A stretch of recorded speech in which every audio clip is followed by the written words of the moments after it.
السلام عليكم ورحمة الله وبركاته. إن الحمد لله نحمده ونستعينه ونستغفره ونعوذ بالله من شرور أنفسنا ومن سيئات أعمالنا. من يهده الله فلا مضل له ومن يضلله فلا هادي له، وأشهد أن لا إله إلا الله وحده لا شريك له، وأشهد أن محمدا صلى الله عليه وسلم عبده ورسوله. يا أيها الذين آمنوا اتقوا الله حق تقاته ولا تموتن إلا وأنتم مسلمون. يا أيها الناس اتقوا ربكم الذي خلقكم من نفس واحدة وخلق منها زوجها وبث منهما رجالا كثيرا ونساء، واتقوا الله الذي تساءلون به والأرحام إن الله كان عليكم رقيبا. يا أيها الذين آمنوا اتقوا الله وقولوا قولا سديدا يصلح لكم أعمالكم ويغفر لكم ذنوبكم. ومن يطع الله ورسوله فقد فاز فوزا عظيما. ألا إن أصدق الكلام كلام الله، وخير الهدي هدي محمد صلى الله عليه وسلم، وشر الأمور محدثاتها، كل محدثة بدعة وكل بدعة ضلالة وكل ضلالة في النار. أما بعد، حياكم الله جميعا وبياكم en cette soirée du mercredi 14 Dhul-Qa'da 1429 de l'Hégire, ce qui concorde avec le 12 novembre 2008 d'après le calendrier des chrétiens.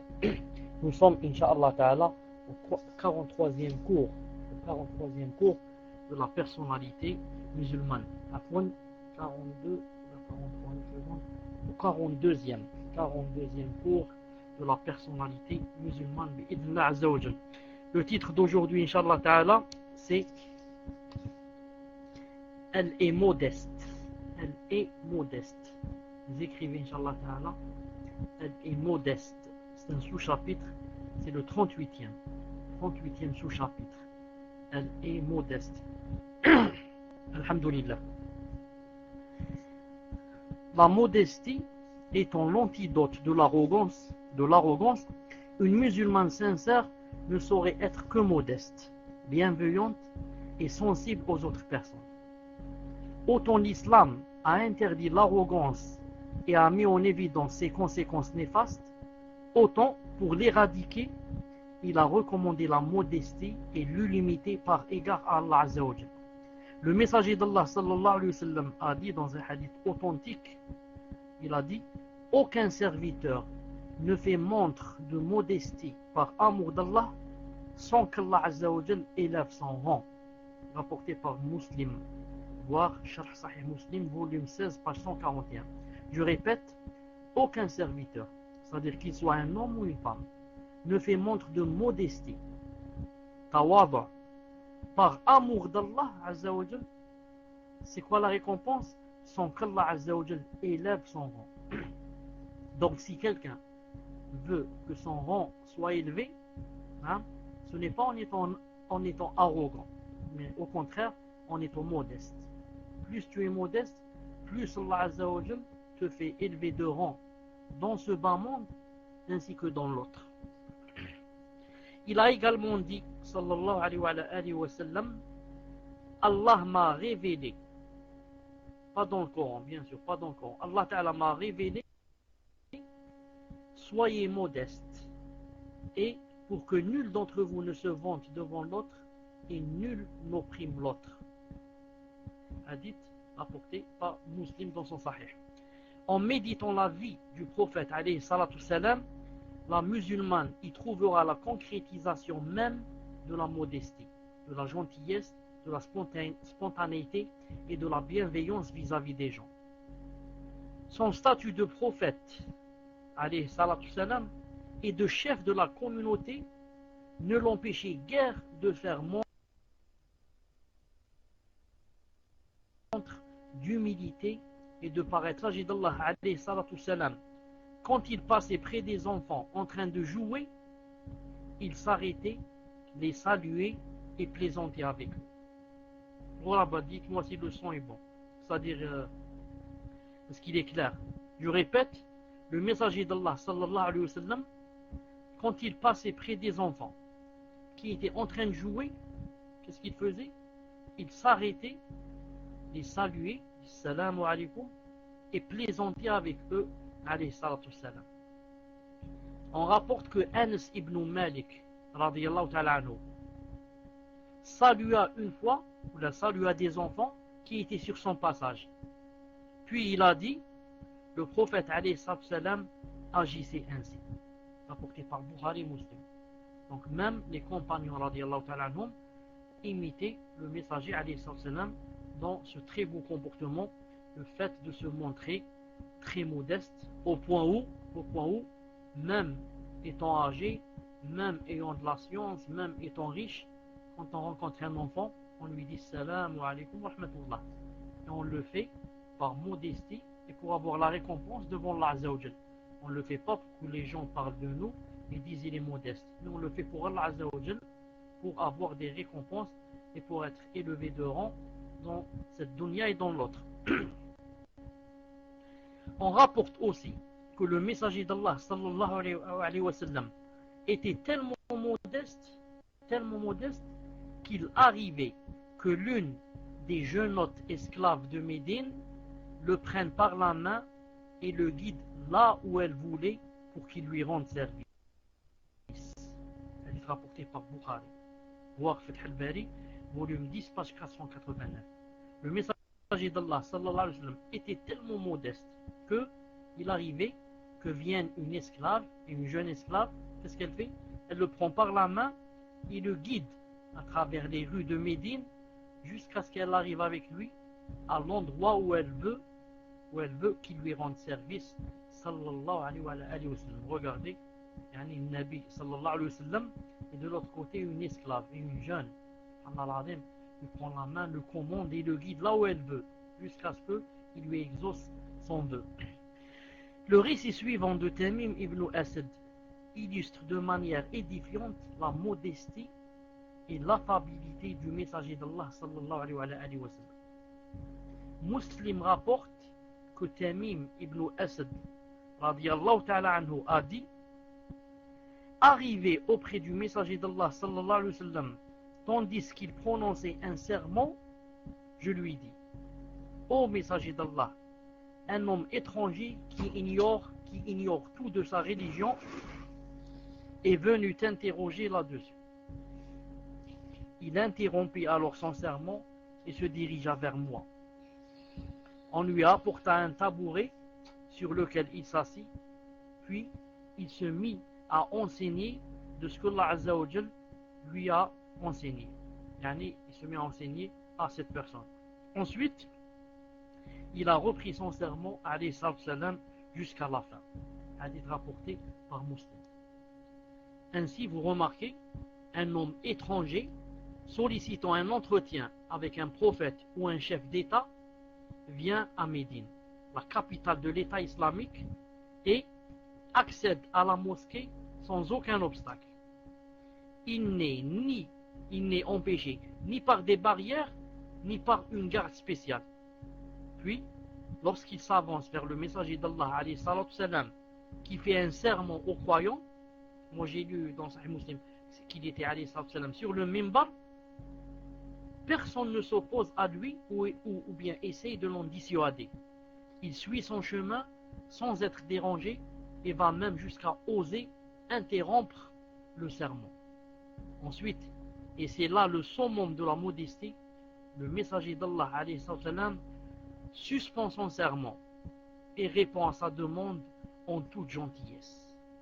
Les musulmans de nos temps qui assument la prédication et la da'wa et font le prêche pour Allah Azza wa Jal devraient méditer profondément ce récit, car il comporte des règles fort précieuses que chacune d'entre elles devrait respecter dans ses relations avec les gens. Le prophète alayhi salam était modeste et il recommandait à ses compagnons d'agir de la même manière. Il demandait à ses compagnons d'agir de la même manière. Par son comportement et ses propos, il enracinait en eux la modestie, l'affabilité et la gentillesse avec les gens. Je vais donner un autre exemple, Inch'Allah Ta'ala. En autre exemple, il leur montrait les manifestations de la modestie en leur déclarant qu'il répondait toujours à l'invitation de tous les croyants, y compris les pauvres, et qu'il acceptait tout cadeau qu'ils lui faisaient, fût-ce de valeur infime. Il leur disait: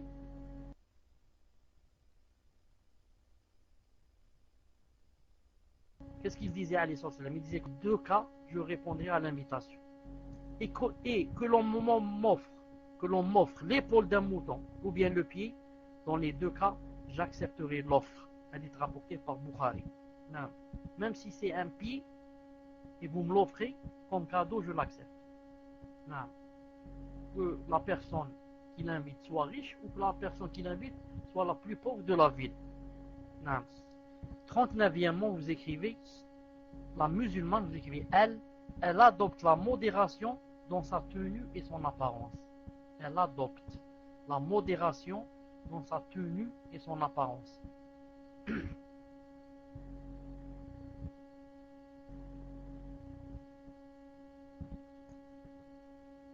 Donc c'est 39e mot, Inch'Allah. Elle adopte la modération dans sa tenue et dans son apparence. Non. Je vois personne qui écrit sur notre programme.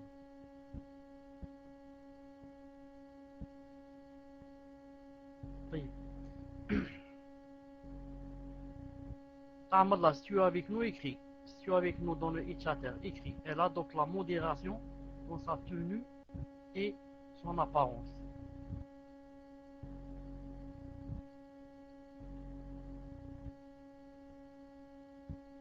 الغرابة لحظة إن شاء الله اشتفاق. الحمد لله. طيب. Une musulmane qui a parfaitement assimilé les enseignements de sa religion adopte la modération en toutes choses, notamment en ce qui concerne sa tenue vestimentaire. Non, notamment en ce qui concerne sa tenue vestimentaire.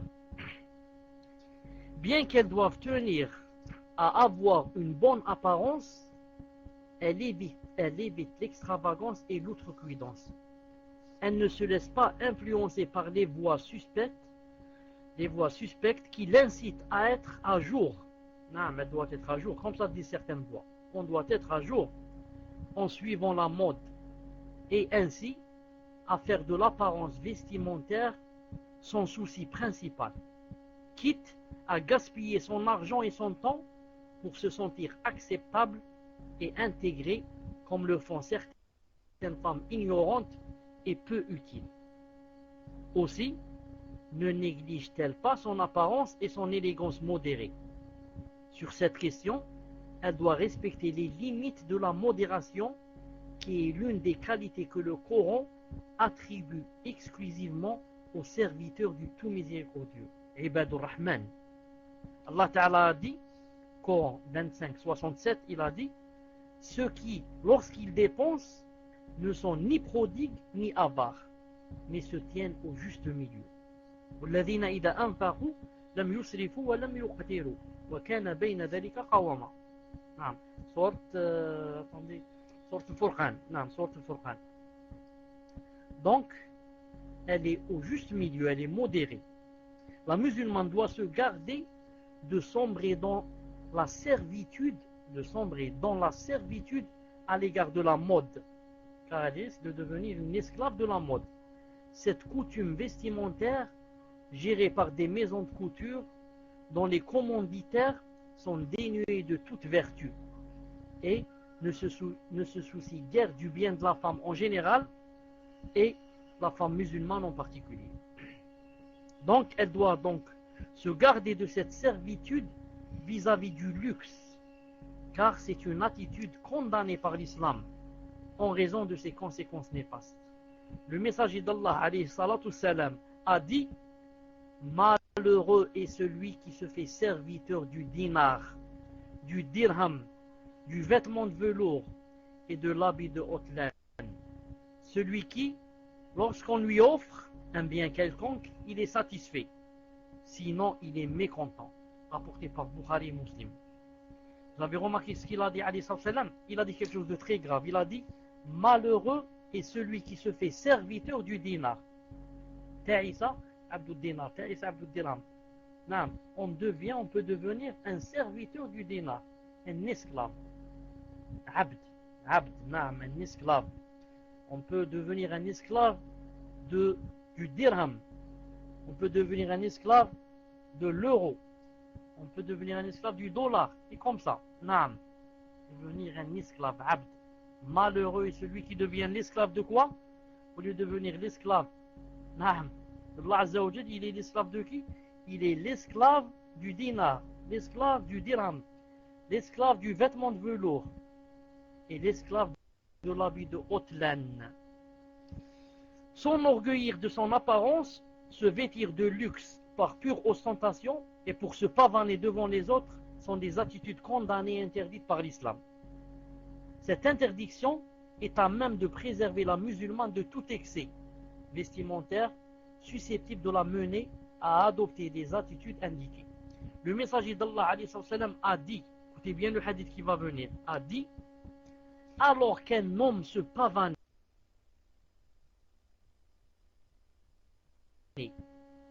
fier, Allah Azza wa Jal le fit engloutir dans la terre, où il ne cessera de s'enfoncer jusqu'au jour de la résurrection. Hadith rapporté par Muslim, authentique, voir Sharh Sahih Muslim, volume 14, page 64.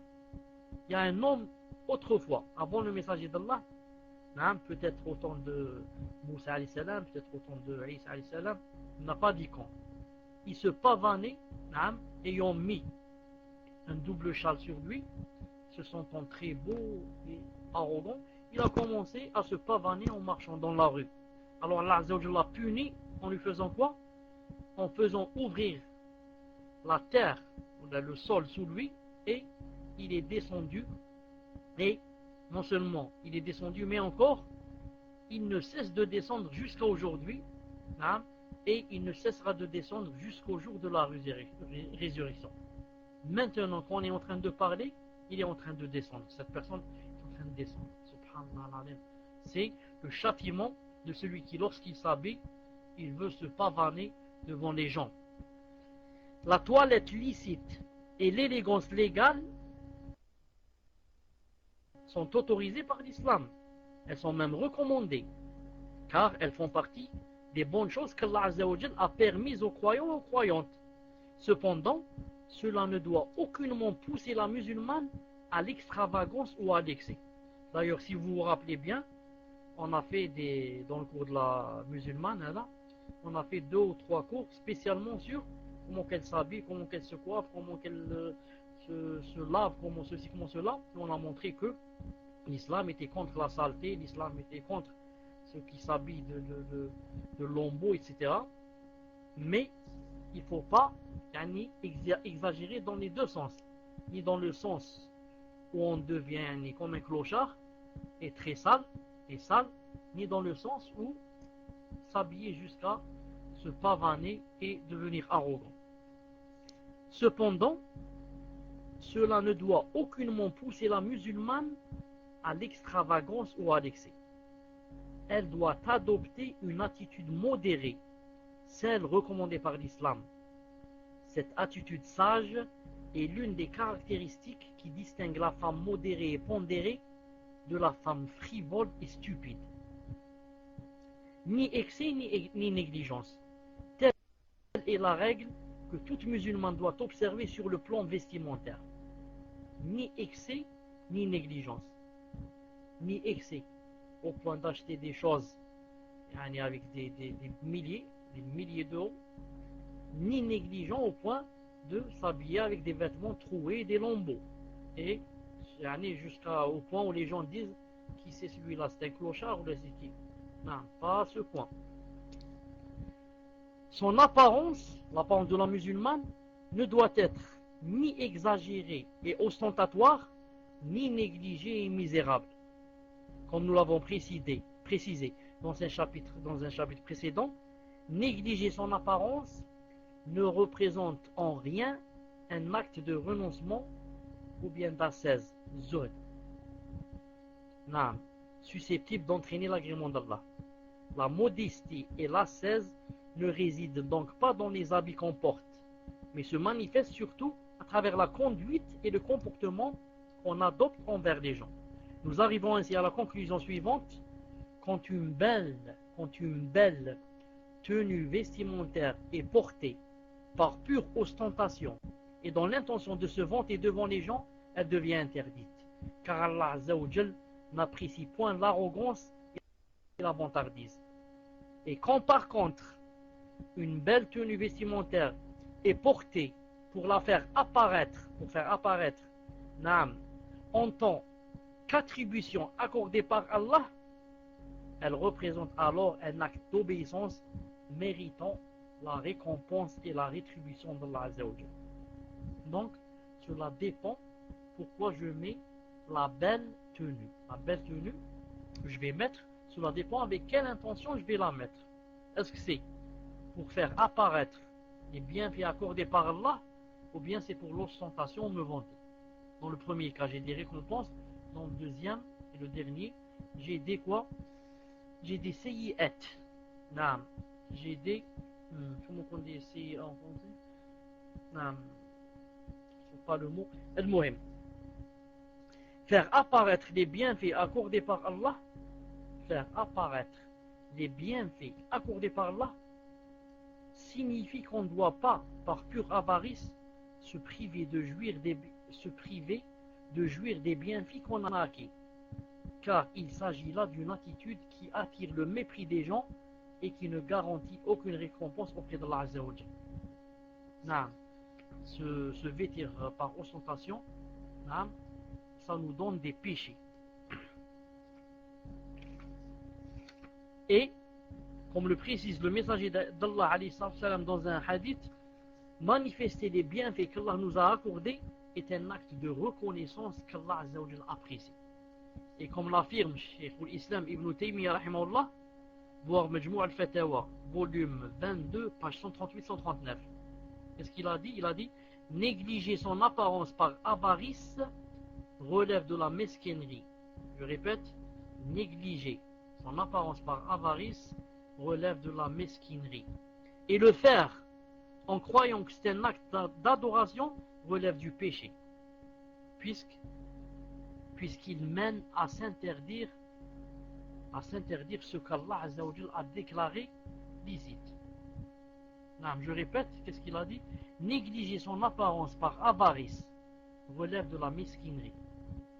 Et le faire en croyant, négliger son apparence, en croyant que c'est un acte d'adoration, cela rentre dans le péché. Car cela mène à quoi? À s'interdire ce que Allah Azza wa Jal a déclaré licite. Car certaines personnes, même les choses licites, elles veulent les rendre interdites. En raison de ces considérations, la musulmane est tenue à porter une tenue vestimentaire qui lui convient, une tenue propre, belle et élégante, sans pour autant qu'elle soit extravagante ou ostentatoire. Rappelons-le, l'atout essentiel qui garantit à la femme le bonheur dans ce bas monde et dans l'au-delà, c'est bien la modération. Ektub Inch'Allah, Ektub Barakallahu Fik. 40e, elle ne s'intéresse qu'à ce qui est noble. Elle ne s'intéresse qu'à ce qui est noble. Donc 40e, Inch'Allah, elle ne s'intéresse qu'à ce qui est noble. Seules les choses nobles et sublimes doivent susciter l'intérêt de la femme musulmane. Les facilités de la vie et les inepties ne figurent ni dans le registre de ses aspirations, ni dans l'actif de son quotidien. C'est ce comportement qu'elle adopte et c'est aussi le critère selon lequel elle établit ses relations avec les autres femmes. Autant elle n'accorde aucune attention aux banalités et aux niaiseries, autant elle préserve sa vie de tout lien d'amitié avec des femmes futiles qui passent leur temps à bavarder. Entre parenthèses, et il y en a beaucoup. Elle s'éloigne des occupations vaines, des futilités et des bassesses, et ne s'intéresse qu'à ce qui est noble et digne d'intérêt. Telle est la noblesse d'âme, et telle est la qualité qu'Allah Azza wa Jal aime, car Allah Azza wa Jal aime voir les gens et aime les croyants et les croyantes qui ont cette qualité. D'ailleurs, le messager d'Allah a dit, Allah Azza wa Jal est noble et il aime les personnes nobles, il aime tout ce qui est noble et déteste tout ce qui est futile. Hadith rapporté par Tabarani dans Mu'jam al-Kabir. Ses transmetteurs sont jugés dignes de confiance. Voir Mujma' al-Zawaid, volume 8, page 188. Naam. Donc, ici on est en train de parler de, si je puis dire, on est en train de parler de, des gens qu'on côtoie et des amis. Et vous savez que, en fait, on est qui nous? On est d'après les gens qu'on côtoie. C'est comme a dit le messager d'Allah alayhi wa sallam. Il a dit Innama rajulu ala dini khalil. Falyunzur ahadukum man yukhalil. Le messager d'Allah alayhi wa sallam a dit quoi? Il a dit que on est quoi? On est d'après les gens qu'on fréquente. Alors il faut voir qui on fréquente, c'est tout. C'est pour ça que les kuffars ont pris de ce hadith, ont pris le proverbe très connu qui dit dis-moi qui tu fréquentes, je te dirai qui tu es. En fait, ça c'est un hadith. Dis-moi qui tu fréquentes, je te dirai qui tu es. Innama rajulu ala dini khalil. Falyunzur ahadukum man yukhalil. Donc le messager d'Allah a dit il y a 15 siècles cette chose. Et si la musulmane fréquente des sœurs qui sont masha'Allah, elle est obligée de devenir masha'Allah. Mais aussi le frère, s'il fréquente les gens de science, les gens qui ne parlent que de ilm, les gens qui, s'ils ne parlent pas de ilm et de science, à la rigueur, ils ne parlent pas de choses interdites. Des choses qui font comment dire, des choses qui éloignent d'Allah Azza wa Jal, des choses qui font durcir le cœur. Car à force d'écouter les choses qui ne sont pas bien, ou les choses de la dunya, le cœur s'éloigne d'Allah Azza wa Jal, ensuite il durcit. Donc plus on fréquente des gens qui sont bien, et plus c'est pour notre avantage. Et plus on fréquente des frères et des sœurs qui passent leur temps à bavarder, à parler dans le vide, et surtout c'est grave si s'ils passent leur temps à parler sur les gens, ça devient grave car ça devient un péché, ça devient un grand péché, un riba, et plus on devient comme eux, que l'Azza nous préserve. Et donc la compagnie, et la bonne compagnie est tellement importante que quoi? Que il est meilleurs amis pour les fréquenter. Car c'est eux qui vont influer sur nous et on va changer d'après les gens qu'on côtoie. C'est impossible, qu'un pieux par exemple, qu'un pieux côtoie les pervers. C'est pas possible. Et vice versa. Et la compagnie a tellement d'importance que les Arabes autrefois disaient as-sahibu sahib. As-sahibu sahib. Ça veut dire à peu près en français que l'ami, si je peux dire as-sahibu, le compagnon, sahib. Sahib, ça veut dire il te tire vers lui. C'est-à-dire que tu es obligé d'être comme lui. Tu es obligé d'être comme lui. Et la compagnie, la bonne compagnie, a tellement d'importance que je vous ai dit une fois, Allah Azza wa Jalla a cité un chien dans Sourate Al-Kahf. Vous connaissez tous Sourate Al-Kahf, vous la lisez le jeudi soir ou bien le vendredi, où il est dit وَكِلْبُهُمْ بَاسِطٌ ذِرَاعَيْهِ بِالْوَاسِطِ. Allah Azza wa Jalla, il a dit le verset, il a parlé du chien qui a dit qu'il étalait ses jambes devant la caverne. Pourquoi Allah Azza wa Jalla a parlé d'un chien? Un chien a été cité dans le Coran. Alors un chien, vous connaissez, c'est la saleté, la souillure, et quand même il a été cité dans le Coran à cause de quoi? À cause de la bonne compagnie. Là, il était en compagnie de gens pieux, qui se sont sauvés et se sont isolés, exilés par peur du gouvernement de l'époque. Et c'était des gens pieux qui avaient peur de Allah Azza wa Jalla. Et comme le chien les a suivis, c'était avec eux, Allah Azza wa Jalla a mentionné ce chien dans le Coran, alors qu'il ne mérite rien, juste pourquoi? parce que à cause de la bonne compagnie. Ensuite, n'oubliez jamais le hadith qui est dans le Bukhari Muslim, je vous l'ai cité plusieurs fois, qui parle des trois personnes qui sont parties à la forêt pour chercher du bois, pour se réchauffer, et quand la pluie a tombé, ils n'ont pas trouvé d'issue que de rentrer dans une caverne. Ils sont rentrés dans une caverne, tout le monde connaît l'histoire, un grand rocher, il leur a bouché la sortie. Alors ils ont dit maintenant, comment on va faire pour sortir? On n'a qu'une seule solution, c'est de quoi? C'est de commencer à faire des doigts. Et les trois personnes ont commencé à faire des doigts l'un après l'autre.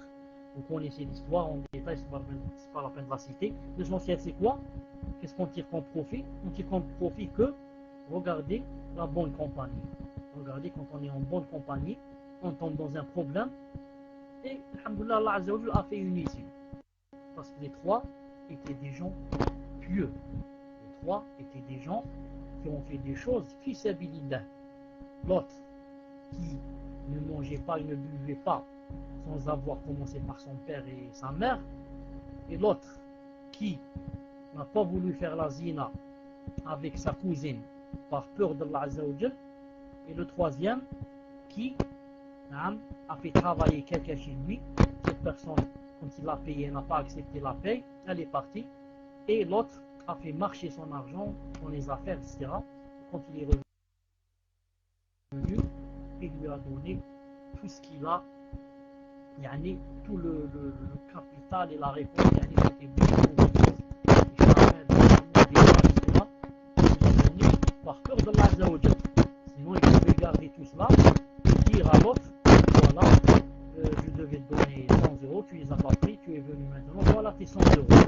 Et il n'est pas obligé de lui dire, voilà tout ce que j'ai fait travailler ton argent. Les trois, c'était des pieux, ils avaient peur d'Allah. Ils ont fait des doigts, Allah leur a ouvert la caverne, en allant chez eux, tout le monde connaît l'histoire, ce qui nous intéresse ici, c'est la bonne présentation. Si maintenant les trois étaient des clochards ou des soulards, des gens qui font la zina ou des gens qui font l'usure, Allah vous savez, ne veut pas là. Qu'est-ce qu'il a le micro? Vous m'entendez pas? Allah Azza wa Jal n'exauce pas les doigts des personnes qui ne sont pas pieuses.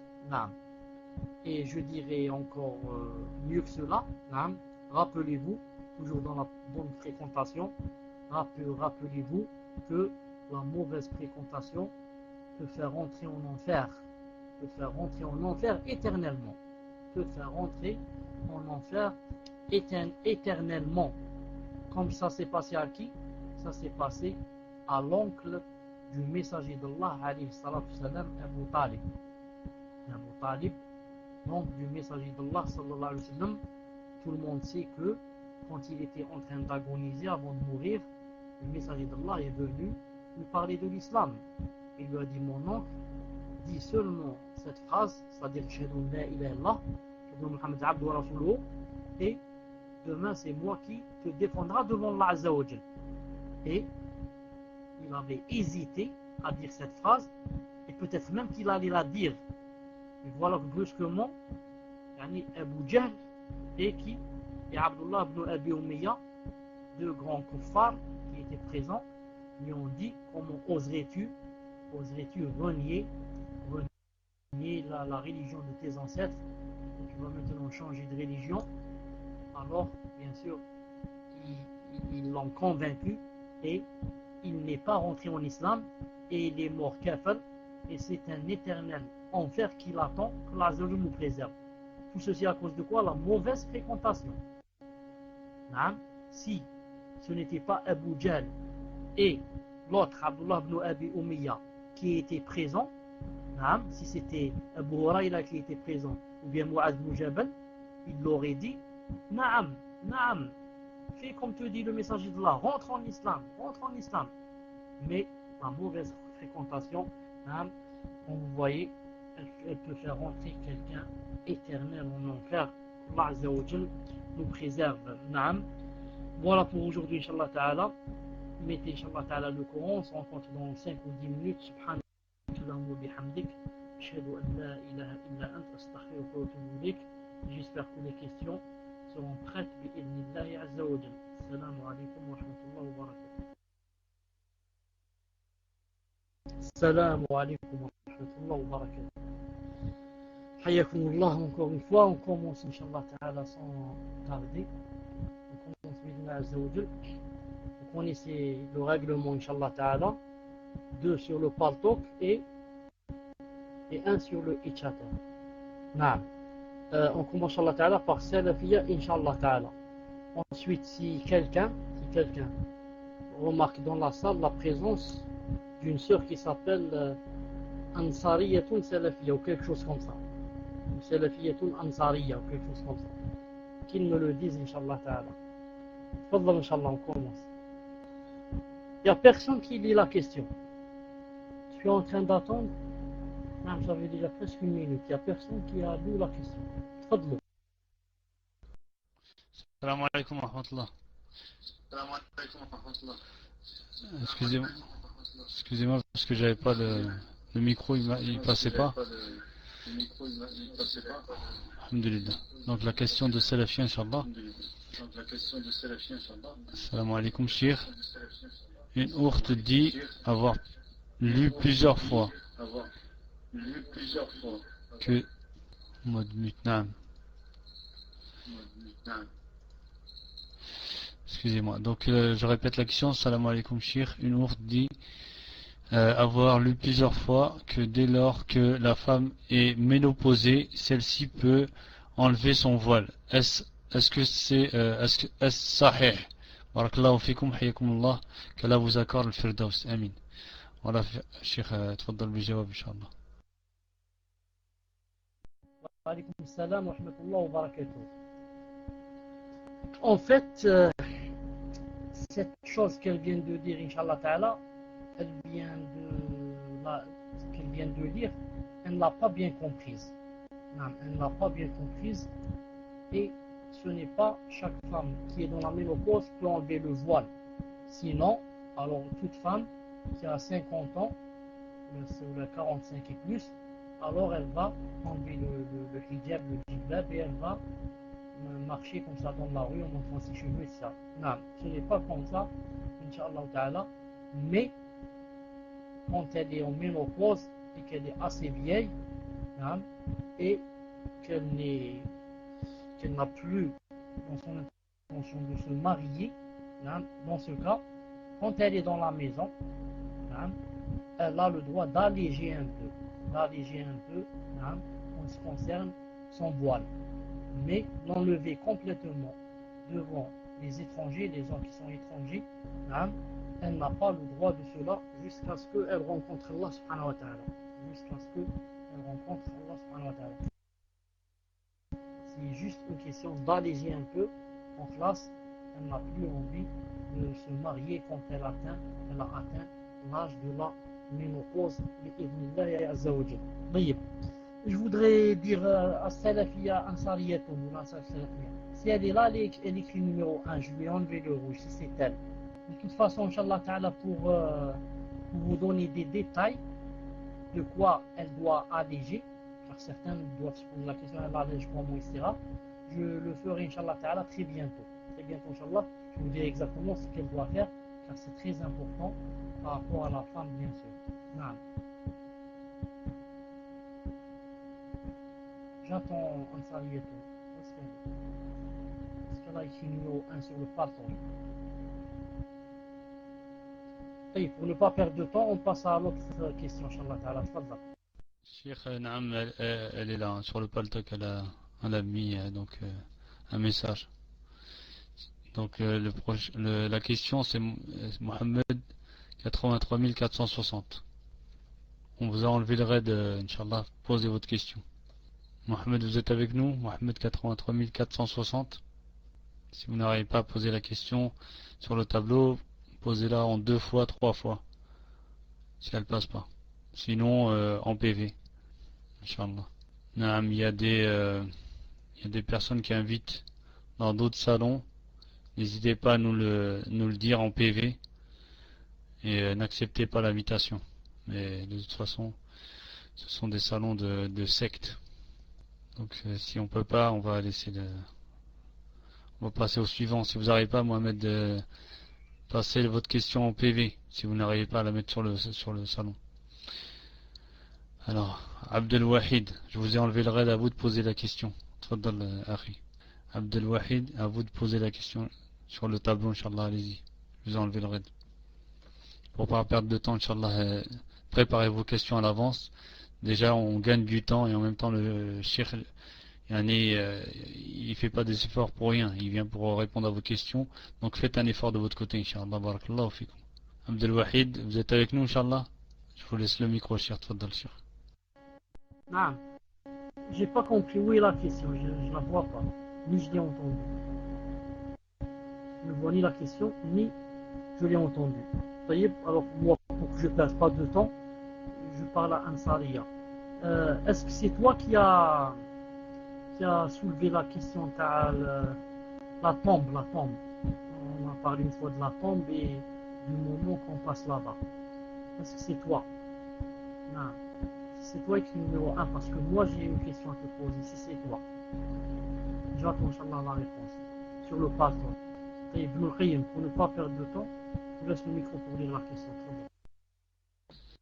Cheikh, donc la sœur Ansariya Salafia elle a répondu.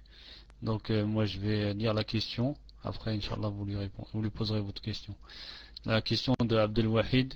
Salam alaikum wa rahmatullahi wa barakatuh. Je voudrais savoir si la femme si nous on le voit cher sur le tableau. Peut-être que vous voyez pas son écriture, mais je vais le mettre Inch'Allah sur le chatter. En même temps vous le verrez bi'idhnillah. Je continue cher à poser la question du frère Abdel Wahid. D'accord, Inch'Allah. Donc la question du frère Abdel Wahid. Salam alaikum wa rahmatullahi wa barakatuh. Je voudrais savoir si la femme qui est de l'avis de Cheikh Al-Albani rahimahullah que le niqab n'est pas une obligation, peut-on porter le niqab de temps en temps, le temps de se faire au niqab, de s'y habituer. Voilà, cher Tfaddal, jazakumullah khair. Wa alaykoum assalam wa rahmatullahi wa barakatuh.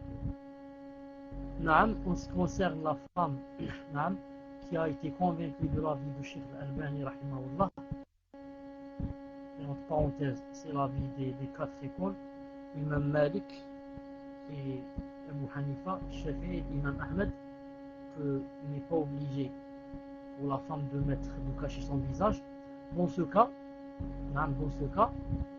il lui est permis de le cacher quand elle veut.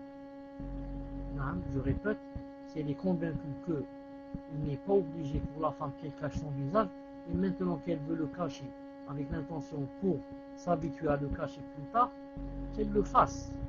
Pourquoi? Parce que ça devient pour elle juste quelque chose de conseillé, mustahab. Ce n'est plus quelque chose d'obligé. Donc si elle le cache, elle a des récompenses. Si elle ne le cache pas, elle n'a pas de péché. Donc elle peut le faire dans les moments où elle veut, avec les gens où elle veut.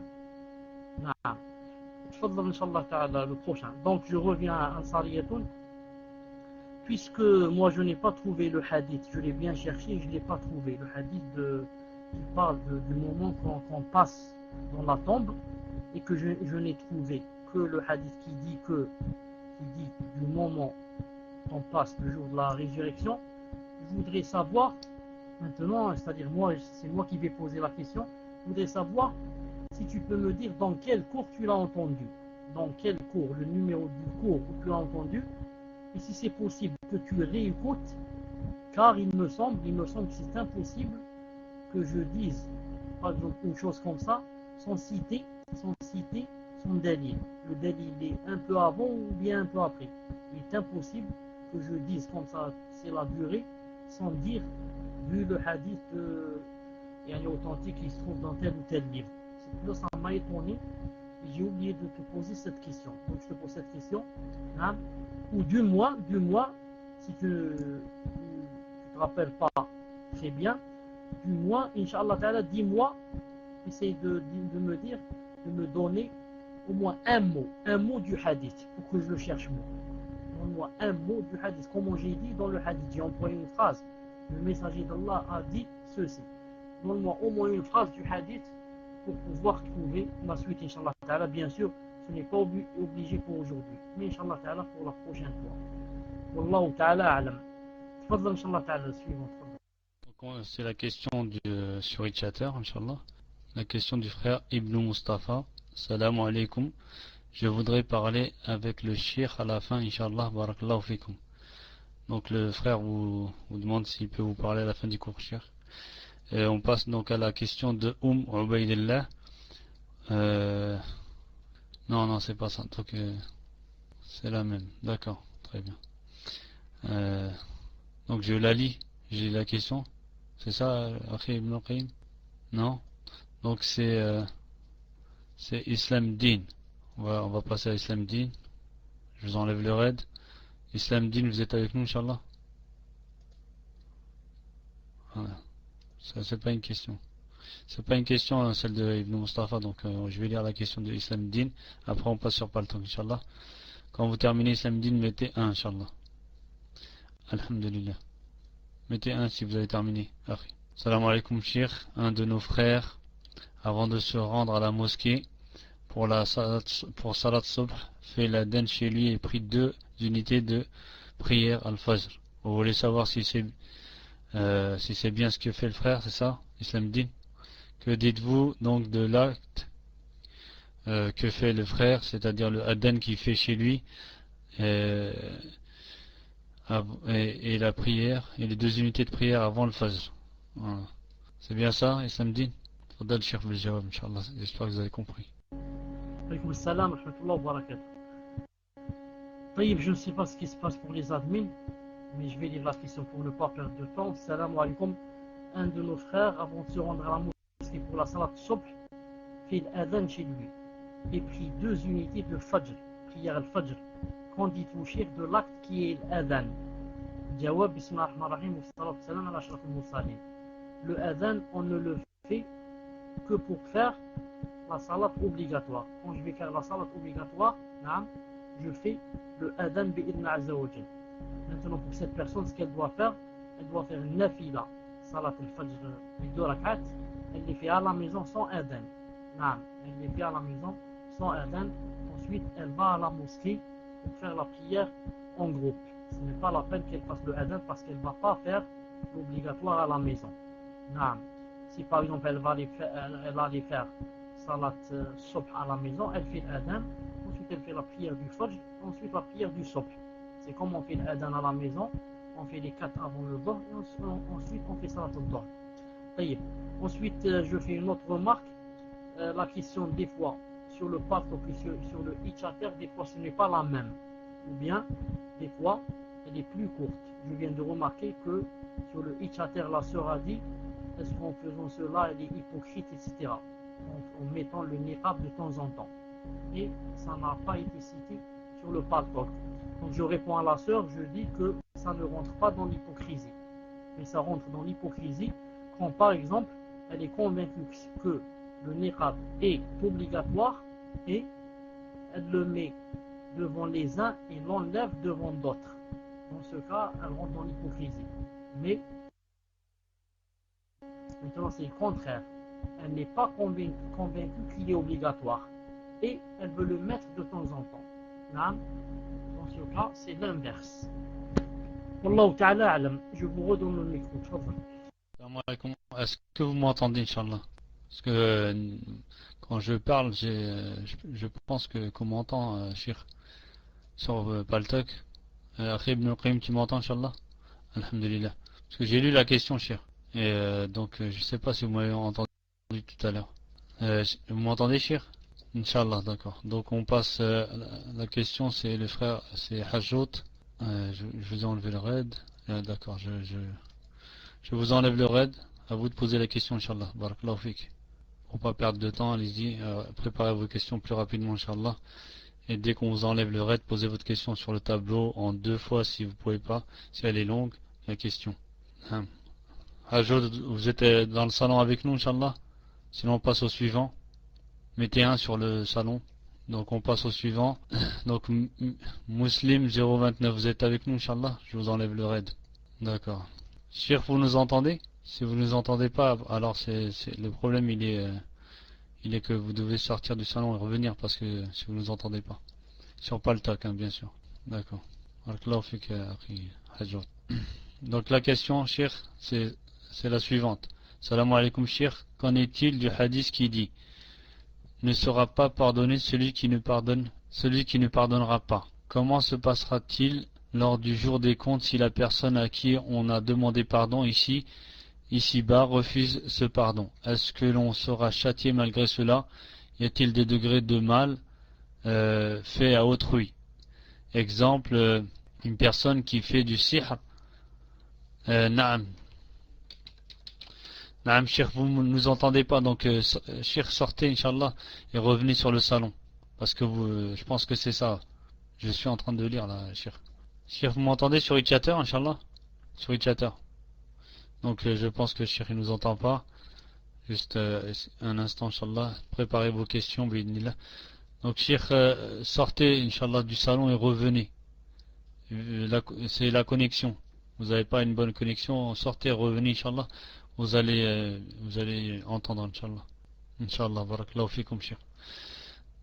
Donc, Inch'Allah, essayez de préparer vos questions à l'avance. Barakallahu fikum. C'est une perte de temps d'attendre et on fait perdre du temps à tout le monde. Que ce soit ceux qui attendent pour poser des questions et en même temps on abuse un peu de la patience du Cheikh. Barakallahu fikum, jazakumullah khair. Salam alaikum, Cheikh, vous m'entendez maintenant, Inch'Allah? Alhamdulillah. Donc je vais lire la question du frère Hajjot. Donc, salam alaikum, Cheikh. Qu'en est-il du hadith qui dit ne sera pas pardonné celui qui ne pardonnera pas?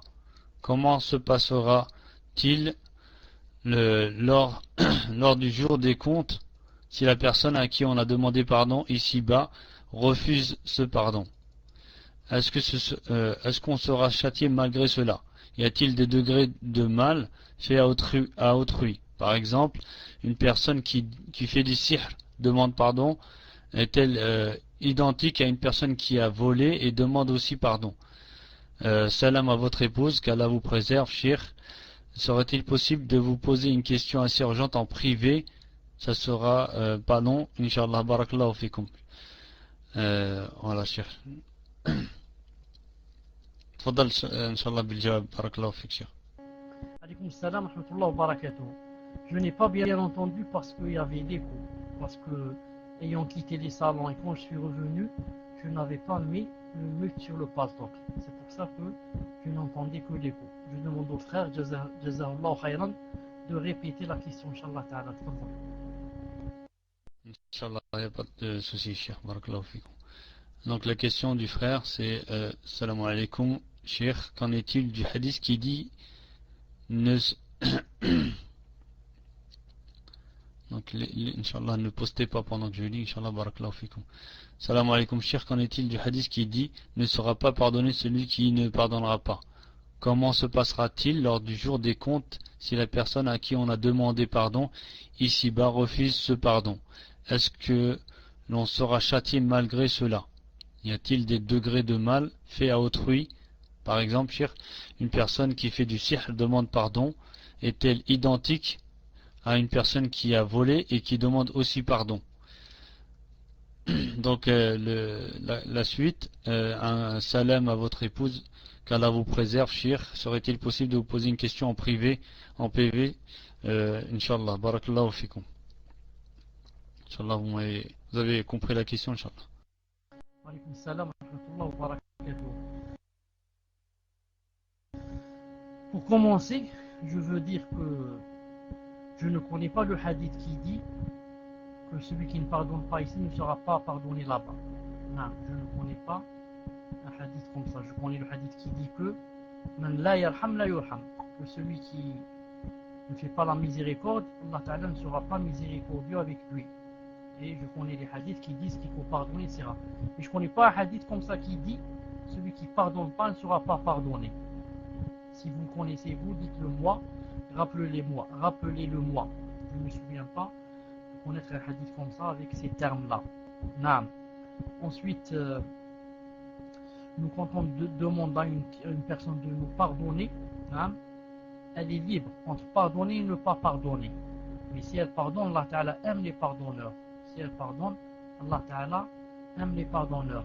Mais si ça lui a fait tellement mal qu'elle ne veut pas pardonner, là aussi, ça, c'est son affaire. C'est son affaire à elle, si elle ne veut pas pardonner.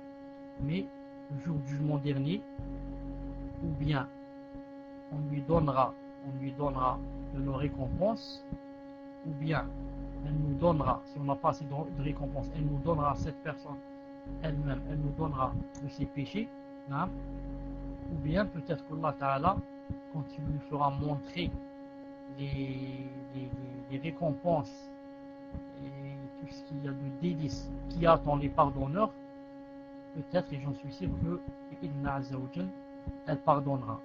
Reste pour le PV, Inch'Allah Ta'ala, on le laisse Inch'Allah Ta'ala pour après le test, parce qu'il y a une personne qui veut aussi me parler. À quoi sert-il de demander pardon dans ce monde? À quoi sert-il de demander pardon dans ce monde? On demande pardon dans ce monde pour que quand on rencontre Allah Azza wa Jal, on ne le rencontre pas avec le péché. Très important, quand on rencontre Allah Azza wa Jal, comme on dit, safi, c'est une fois quand on rencontre Allah Ta'ala avec des péchés, et qu'ensuite on va demander le pardon. Non. Il y avait autre chose que je voulais dire ici.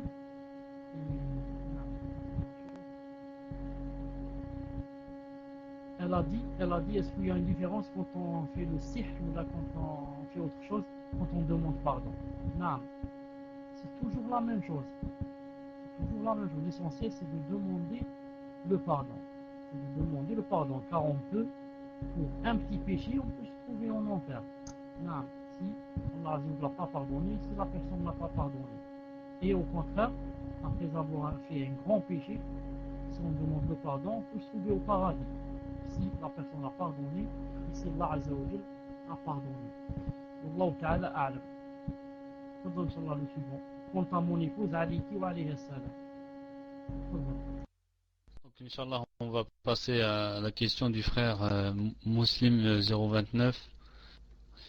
Cheikh, oui, on entend mal. Je pense que votre micro est éloigné, parce qu'on a entendu, mais très mal.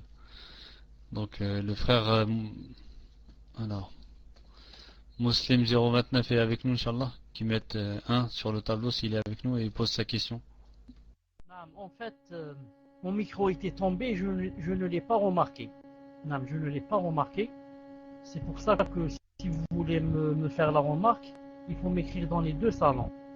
Car, comme tout à l'heure, par exemple, j'étais sur le pasteur qui vous aviez écrit sur le e-chatter. Je n'ai pas remarqué.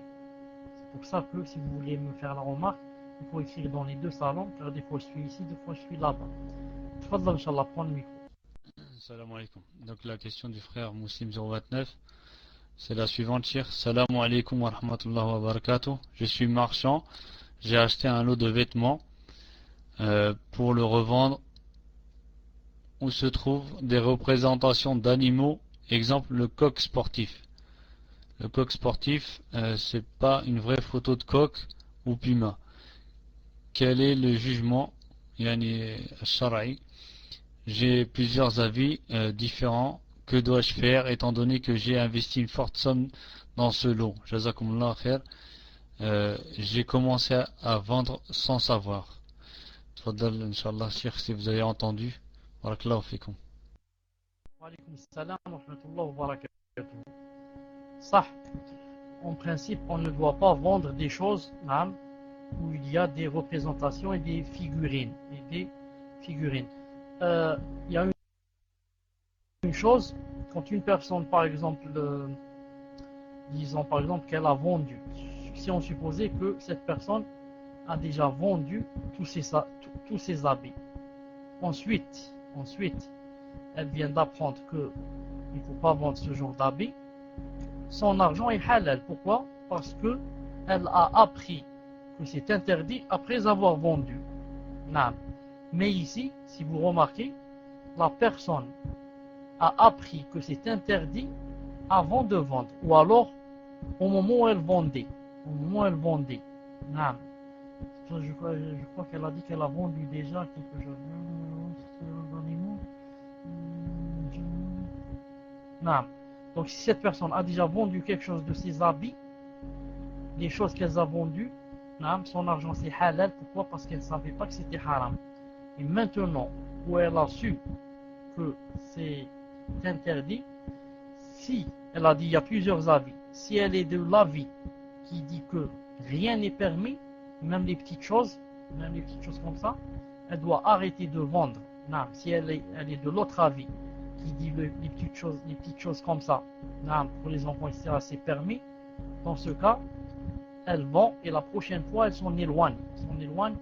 Pour sortir des choubouettes et des ambiguïtés. Mais l'avis le plus sûr, Inch'Allah Ta'ala, c'est d'essayer de trouver comment changer la marchandise, en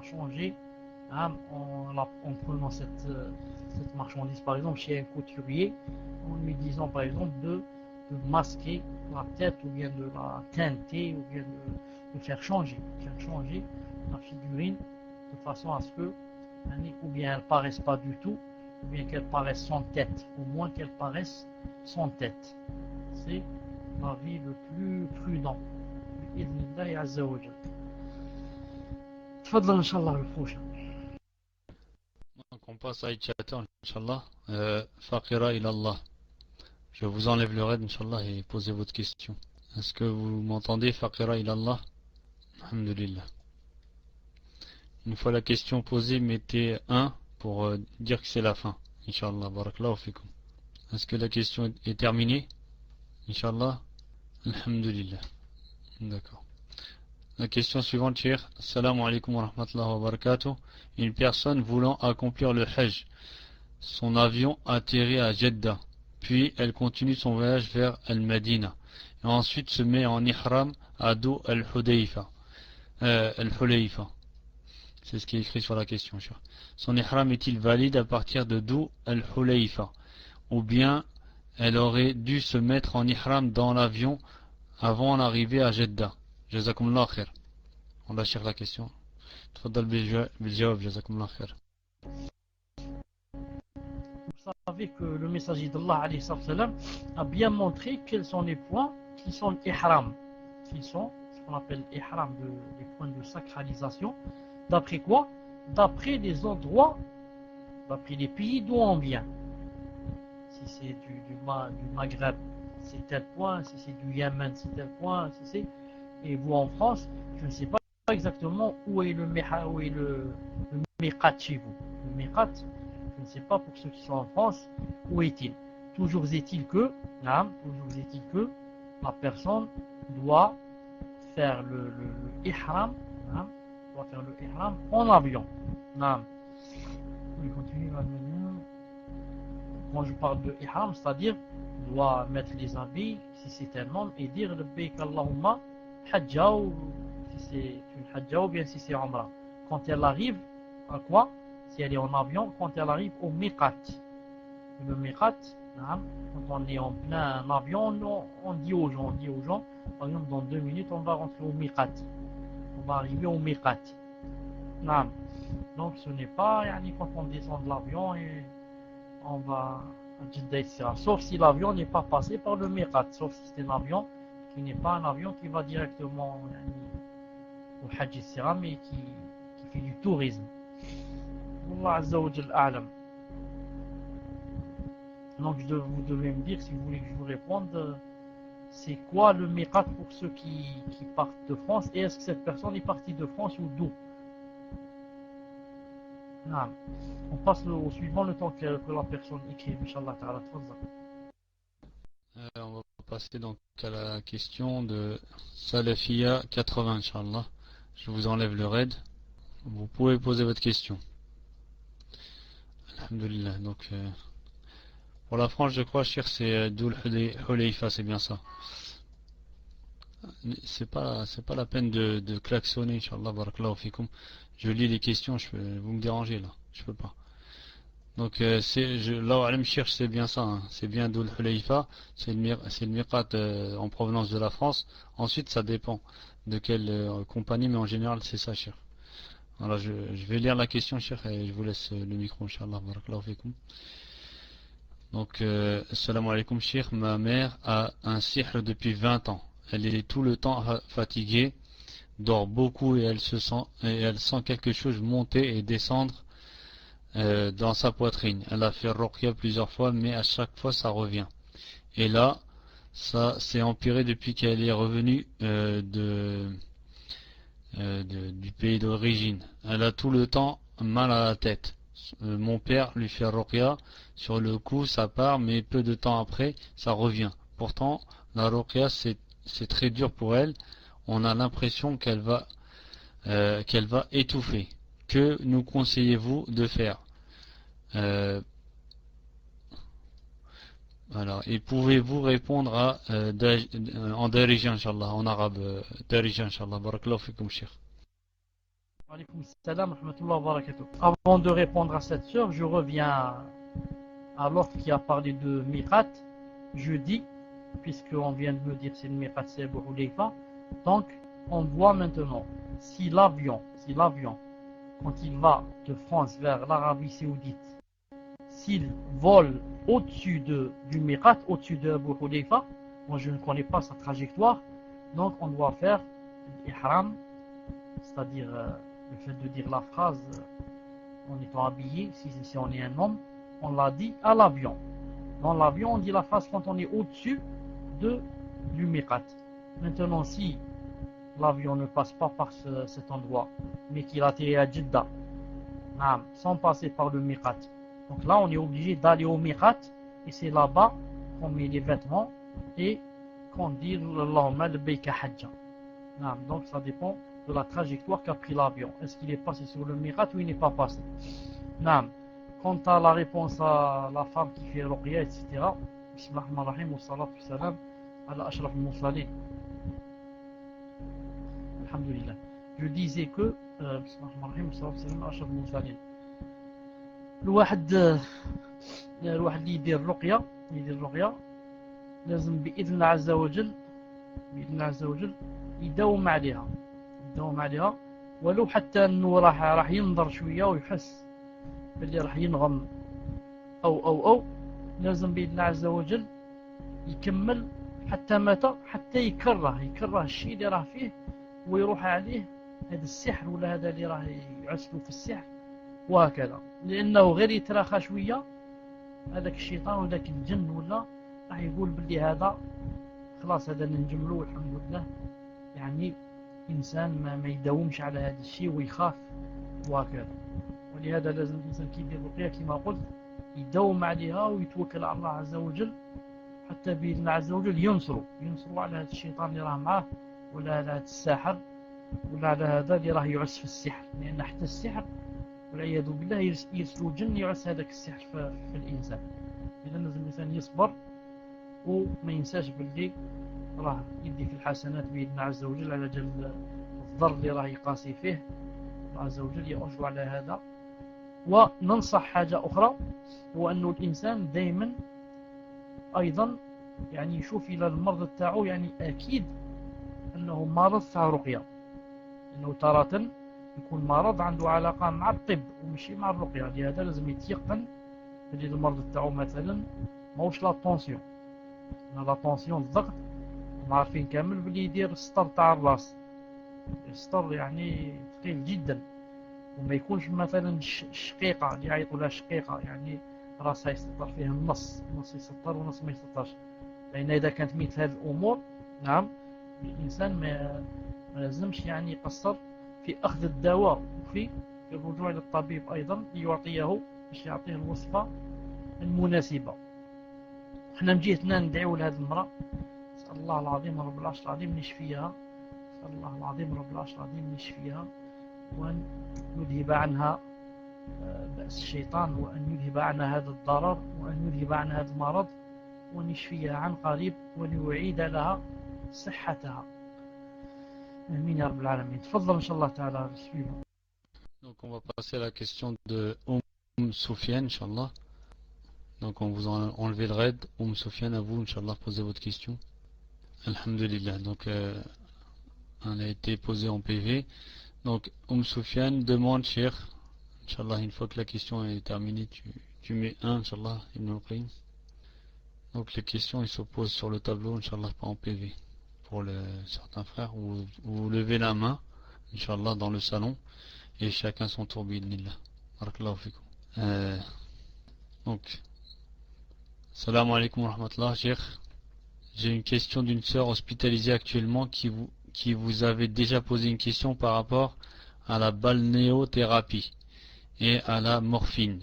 En fait, elle est actuellement à l'hôpital et rien ne fait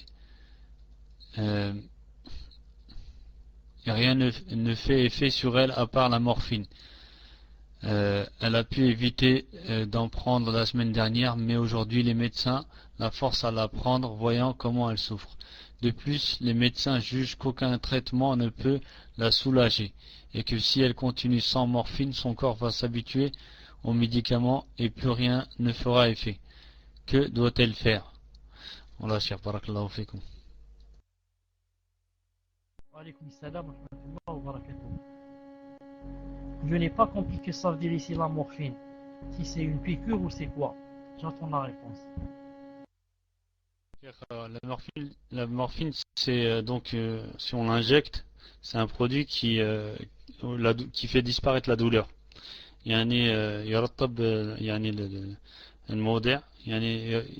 On sent plus du tout la douleur. Et c'est une drogue. Cette drogue-là, donc, c'est comme une drogue. On n'a plus mal. Et donc, c'est assez dangereux en fait. Mais c'est administré aux gens qui sont assez graves, c'est-à-dire qu'ils peuvent plus, c'est-à-dire ils souffrent tellement que la douleur elle est forte qu'on leur donne de la morphine. Comme à la guerre, pendant la guerre, quand il y avait des blessés, on leur donnait cette morphine-là. Voilà, cher, tfaddal, cher. Barakallahu fikum. En fait, tu veux dire Allah subhanahu wa ta'ala a'lam. Si on la force, ce n'est pas elle qui l'a demandé, on la force, car il n'y a que cette solution. C'est à peu près un peu comme l'autre, comment ça s'appelle, l'anesthésie. L'anesthésie, c'est en fait, c'est quoi? C'est une drogue. On lui met la drogue de façon à ce qu'il ne sente plus. Ensuite, on peut faire l'opération. Car si on lui faisait l'opération sans cette anesthésie, les douleurs qu'il va sentir seraient très graves. C'est pour ça que Cheikh Ibn Uthaymin a dit que dans ce cas, il est permis, l'anesthésie, qui est une drogue, est permise. Il a dit parce que on ne la prend pas dans le but de se saouler, comme prend les drogues, etc. Dans le but de s'enivrer, dans le but de perdre conscience, pour le plaisir. Mais on la prend, il a dit, pour éloigner les maux. Ça fait tellement mal qu'on l'éloigne. Et il a dit, on l'a pris dans la darura. Donc, ça peut, je crois, Inch'Allah Ta'ala, s'appliquer aussi dans ce cas. C'est-à-dire que c'est pas elle qui veut, et ensuite il y a d'autres solutions que celle-là. C'est pas elle qui la demande, c'est eux qui la font, et il n'y a que cette solution. Wallahu Ta'ala a'lam. Wallahu Azza wa Jal a'lam. Naam. Tfaddal, Inch'Allah, le prochain. Donc on passe à la question de 02 Adam sur Itchater. Alors normalement je vous ai enlevé le raid. Posez votre question 02 Adam. Vous êtes avec nous, Adam? Alors, alhamdulillah. Posez votre question sur le salon, Inch'Allah. Barakallahu fikum. J'ai pas la question. Si vous l'avez posée sur le salon, donc elle n'est pas passée. Je vais vous ouvrir un PV. Vous posez votre question dans le PV. Allez-y. Écrivez-la, Inch'Allah, ici. Voilà, j'ai la question. Donc, salam alaikum wa rahmatullahi wa barakatuh.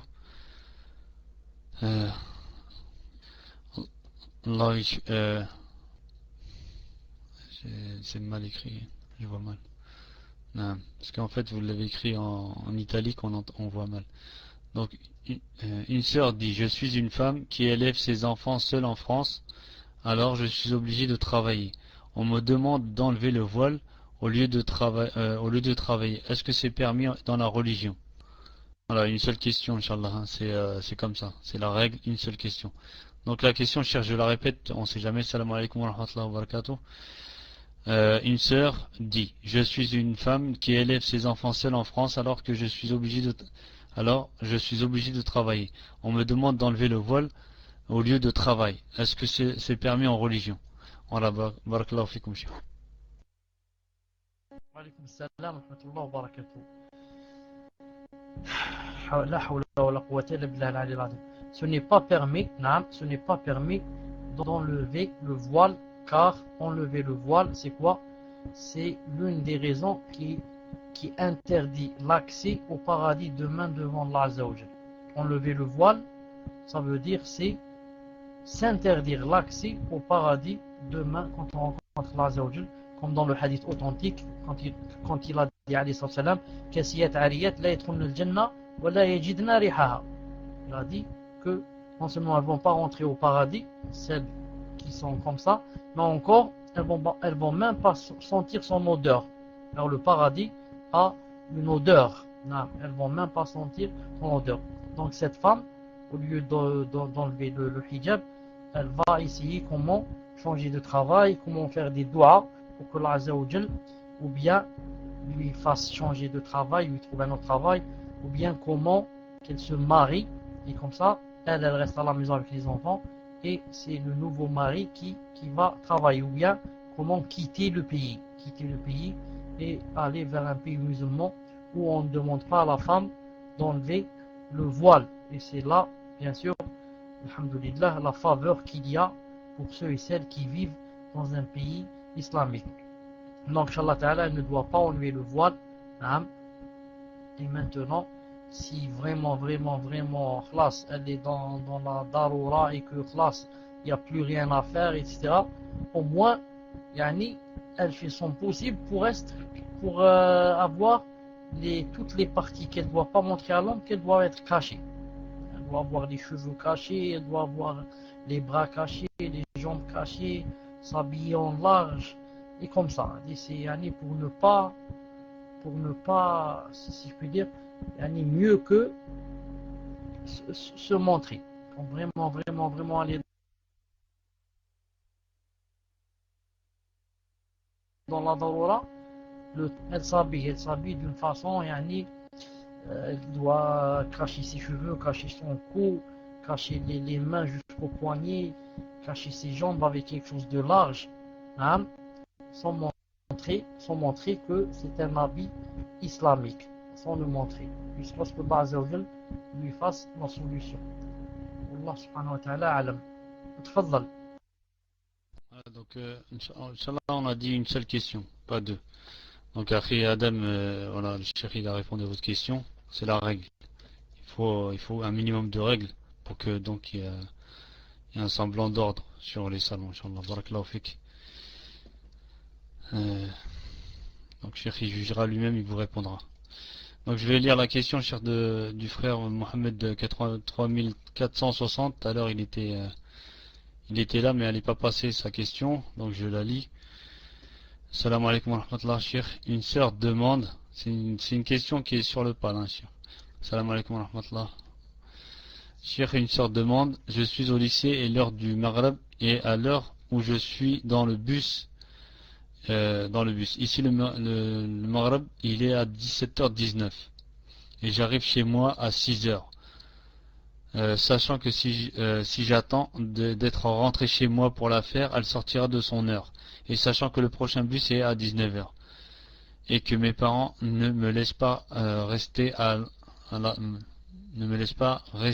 l'attendre pendant 2 heures à la gare de bus en pleine nuit, puis-je faire ma prière dans le bus assise? Yani, j'ai lu ça.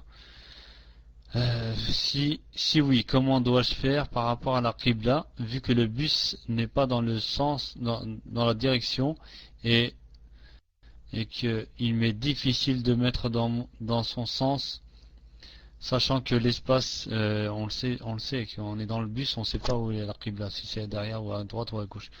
Donc, et je suis allé, la sœur est assise dans une direction qui n'est pas celle de la Qibla. Comment dois-je faire? Barakallahu fikum Cheikh. Wassalamu alaikum wa rahmatullah. Tfaddal Cheikh, barakallahu fik. Alaykoum salam wa rahmatullah wa barakatuh. Naam, quand on est dans un bus ou bien dans un avion ou dans un autocar et qu'on a peur que la prière sorte, on va la faire. On va la faire dans le bus, ou bien dans l'autocar, ou bien dans l'avion. Naam. Premièrement, on essaie de la faire debout. Si il y a lieu, s'il y a possibilité de la faire debout. Quand par exemple dans un bateau, on ne va pas la faire assis, parce qu'on peut se lever dans un bateau. Mais dans un bus, dans un avion, dans un avion, on ne peut pas être debout pour la faire, sauf un peu dans l'avion. Dans certains avions, peut-être qu'on peut on peut la faire debout. Si on est dans la place, comment ça s'appelle, avec un site, la première classe ou peut-être que là-bas ils ont assez d'espace. Sinon, on ne peut pas. Il y a juste un petit couloir comme ça où les gens passent. Donc dans ces cas, comme dans le cas de la sœur ici, elle l'a fait assis. Elle s'assoit et elle l'a fait. Maintenant, si elle connaît la Qibla, elle attend que le bus soit vers la Qibla et elle fait Allahu Akbar. Quand elle fait Allahu Akbar du côté de la Qibla, ça ne la gêne pas ensuite qu'elle ne soit plus vers la Qibla ou bien qu'elle ne sache pas si elle est dans la Qibla ou pas. Ça ne la gêne pas. L'essentiel, quand elle a dit Allahu Akbar, elle était en face de la Qibla. Si maintenant elle ne sait pas où est la Qibla, étant dans le bus, je ne sais pas si c'est la Qibla à droite, à gauche, en face ou derrière moi, qu'est-ce que je fais? La condition de la Qibla s'annule. Donc, ce n'est plus obligatoire de chercher la Qibla et elle l'a fait dans n'importe quelle condition, assise, en hochant la tête. Elle lit avec la tête droite et quand elle veut s'incliner, elle met dans son cœur que c'est une inclination. Elle descend un peu son visage vers le bas. Ensuite, elle dit Sami Allah liman hamidah. Elle se remet en position droite. Ensuite, elle dit Allahu Akbar. Elle met dans sa tête que c'est une prosternation. Et elle descend sa tête plus bas que pendant la prosternation. Et comme ça, ici, elle a une amie avec elle, ou là, elle l'avertit, elle lui dit attention, ne me parle pas, parce que je vais faire la salat. Quand elle est en train comme ça de faire la salat, si quelqu'un lui parle ou lui pose une question, etc., elle ne doit pas répondre jusqu'à ce qu'elle termine. Et quand des fois elle a des difficultés, comme ça, ou bien elle ne trouve pas de place assise, etc., même quand elle arrive à la maison, elle va la joindre avec salat al-Isha. Elle va la joindre avec salat al-Isha. Allah Azza wa Jal a'lam. Tafaddal.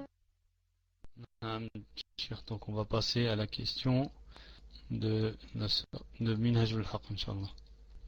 Alors je vous ai déraidé, posez votre question, barakallahu fikum. Tapez 1 quand c'est fini, Inch'Allah.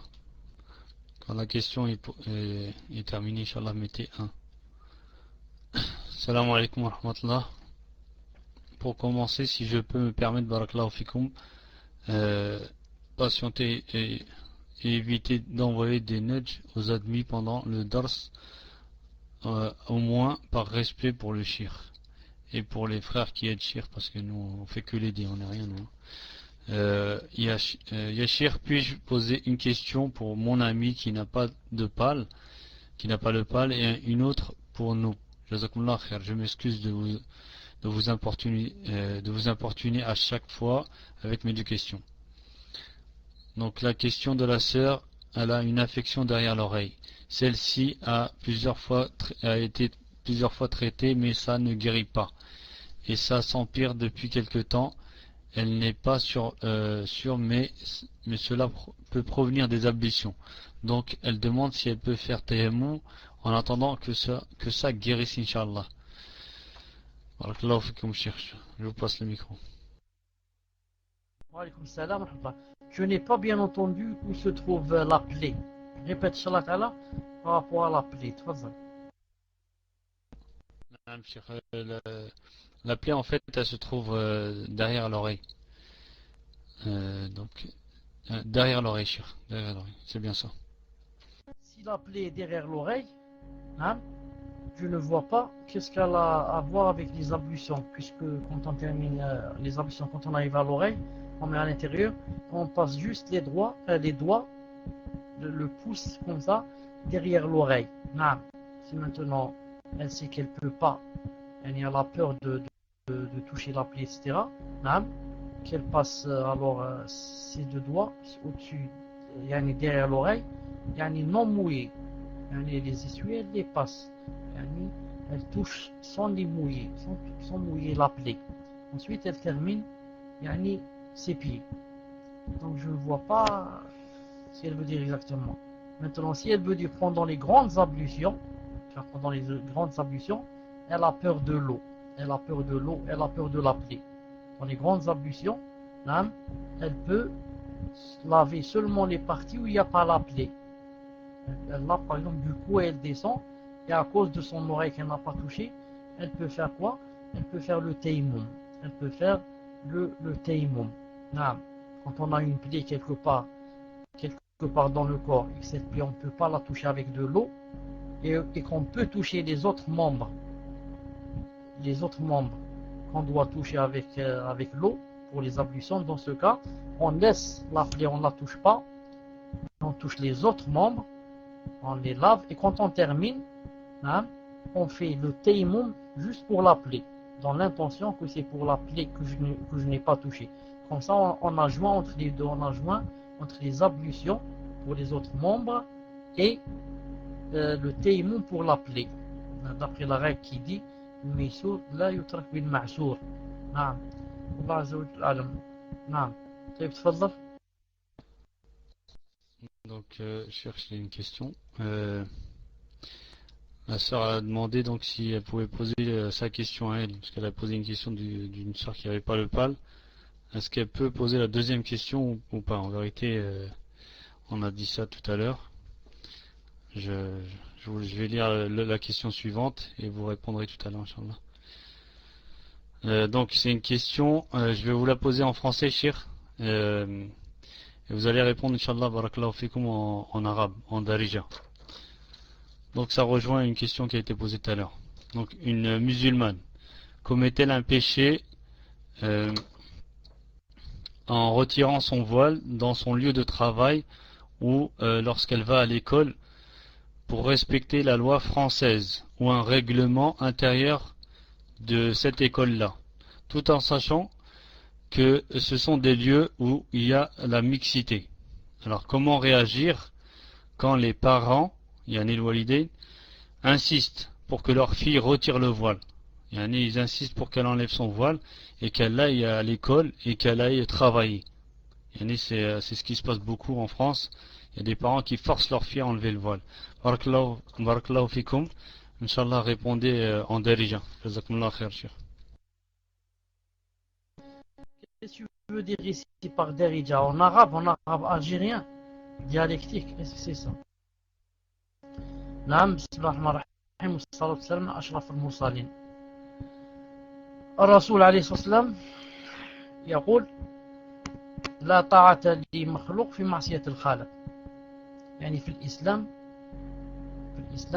العظيم هذا تاع الله عز وجل اللي أمرنا باش نطيعوا الوالدين، واللي قال لنا باللي يعني أعظم طاعة بعد طاعة الله هي طاعة الوالدين، هو نفسه هذا الإسلام حرم علينا باش نطيعوا واحد كي تكون فيه معصية على الله عز وجل. والمرأة اللي تنحي الحجاب تاعها من أعظم المعاصي ومن أكبر المعاصي، لأنها راح تمنع نفسها من دخول الجنة، لأن النبي عليه الصلاة والسلام قال كاسيات عاريات لا يدخلن الجنة ولا يجدن ريحها. إذن الإنسان غير تولي في المعصية على الله عز وجل لازم يبتعد عنها، ولو الوالدين هما لأمره. أنا بابا لو كان يقول لي بطل الصلاة، يقولوا يا بابا اسمح لي نحبك بزاف كذا، تاع غير الصلاة اللي ما نبطلهاش، ولو ما نقولوش هكذا نتخبى ونصلي.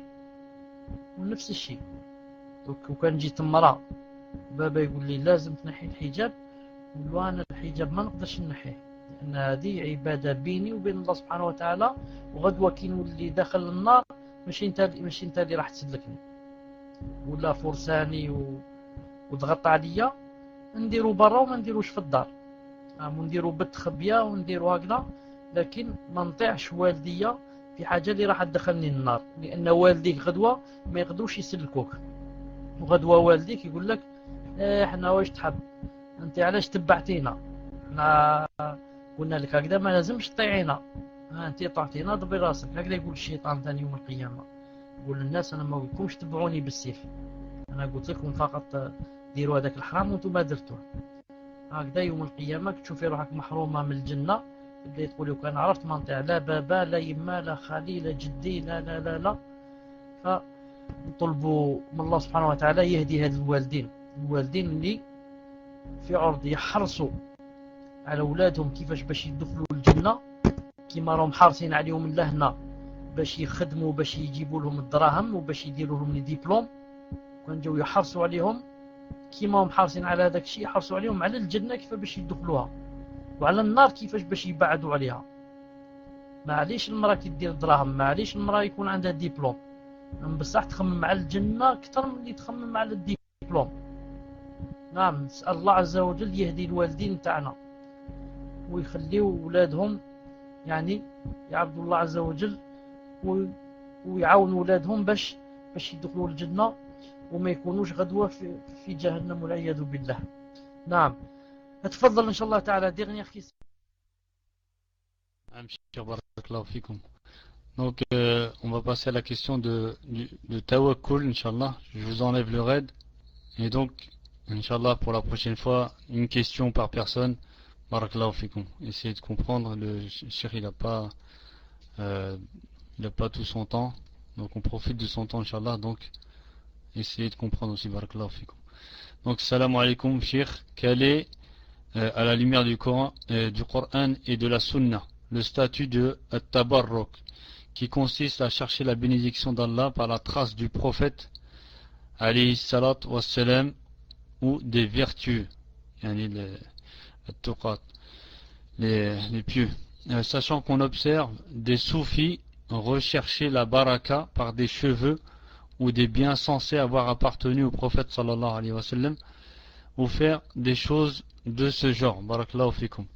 C'est comme les ahbash, ils montrent une mèche de cheveux aux nouveaux convertis ou aux gens qui ne savent pas. Ils leur disent c'est une mèche de cheveux du prophète sallallahu alayhi wa sallam, et ils leur disent voilà, ne touchez pas, vous êtes impurs, alors que eux ils se disent qu'ils sont purs, et la personne qui n'est pas encore musulmane pour eux. Voilà, barakallahu fikum cheikh, jazakumullah khair. Allah Azza wa Jal nous préserve de ces habash et de leurs innovations. Nous on dit alhamdulillah qu'Allah Azza wa Jal hadana li hada wa ma kunna linahtadiya lawla an hadana Allah Azza wa Jal. Donc c'est une grande faveur Allah Azza wa Jal t'a choisi pour et fait de toi un salafi, une salafiyya masha'Allah qui suit le messager d'Allah et ses compagnons et les grands savants qui les suivaient. Al-Muhim, en ce qui concerne le tabarruk, il n'y a pas de baraka que dans ce que Allah Azza wa Jal a dit qu'il y a la baraka.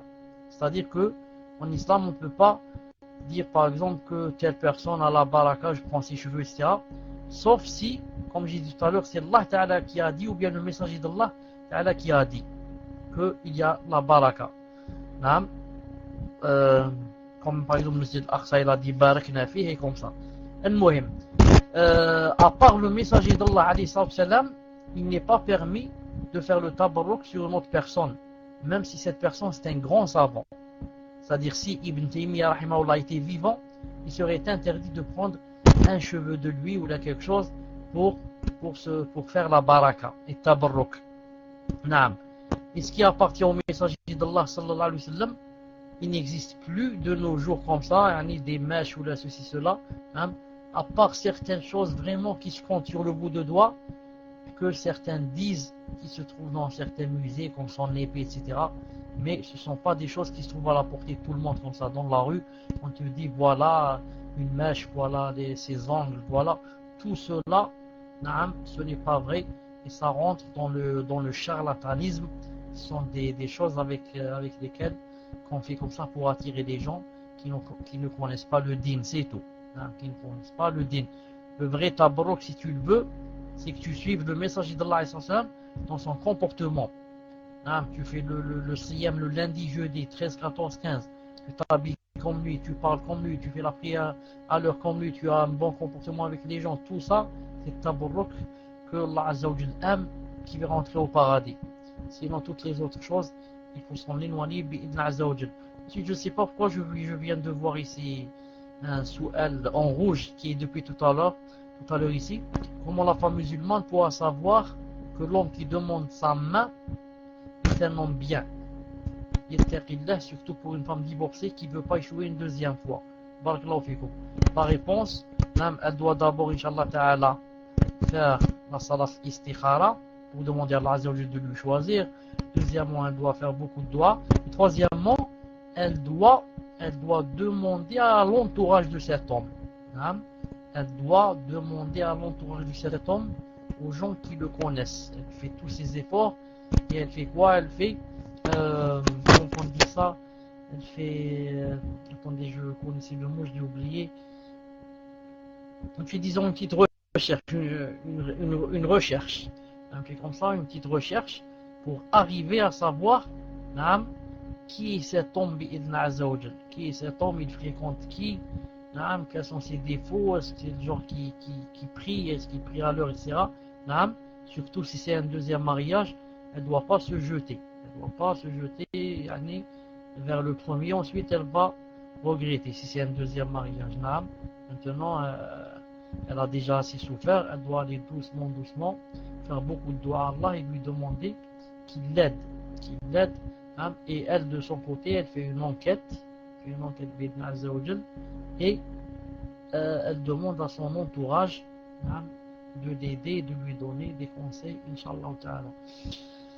Voilà, Inch'Allah Ta'ala, pour aujourd'hui. Je vous donne, Inch'Allah Ta'ala, rendez-vous Yom al-Arbi'a, mercredi, Inch'Allah Ta'ala, avec la Aqida et le das qu'on n'a pas fait la fois passée, et en vous laissant fi hifdillah Azza wa Jal.